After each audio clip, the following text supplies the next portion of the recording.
stvarno se nešto neverovatno dogodilo pre 2 godine, kad smo se čuli, kad smo imali tu prvu,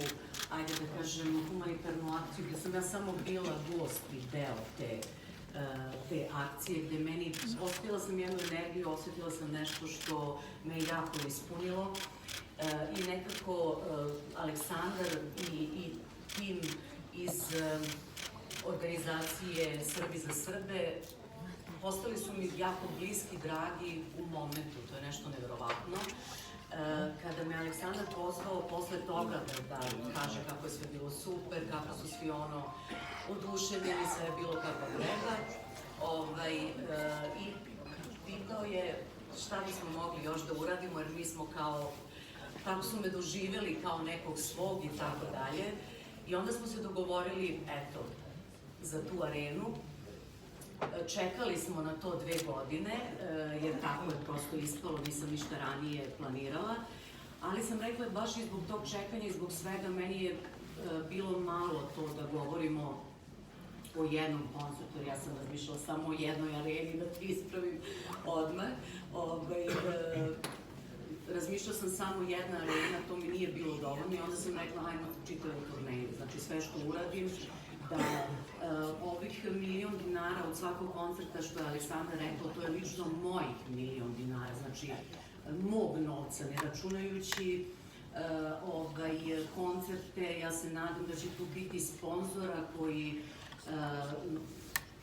sponzora za organizaciju Srbi za Srbe, za ovu dečicu, za sve. To je nešto što mislim da je jako bitno, da bismo sakupili što više novca i da bismo što više porodica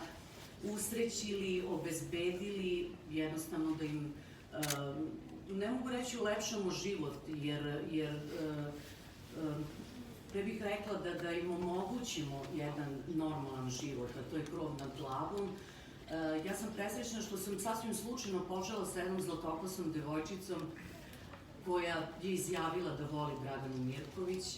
i tada sam donirala 1.000.000 dinara, onako potpuno spontano se dogodilo i onda smo krenuli dalje i ja mislim da ovo što planiramo, odnosno na čemu radimo, ne planiramo, to je već gotova stvar, ali na čemu radimo, ja se iskreno nadam da će biti nešto veliko i da će ispuniti sva naša srca onako kako mi to želimo i kako smo jednostavno osetili da treba. Ja, kada me Aleksandar pozvao, to je bilo nekako normalno da ja kažem da, nisam uopšte razmišljala, evo on može... Pa dobro, meni,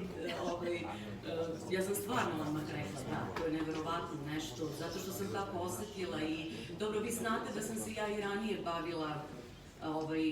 i kroz čitav život i znate i ne znate gomilu stvari i pomagala ljudima, ali ovo je nešto mnogo više od toga, ovo je stvarno jedna velika, velika priča i samo molim Boga da sve ide kako treba i da uspemo u tome, a ja mislim da hoćemo zato što kad to radite od srca onda mora nekako da uspe, ja mislim da mora, tako? Pa mora.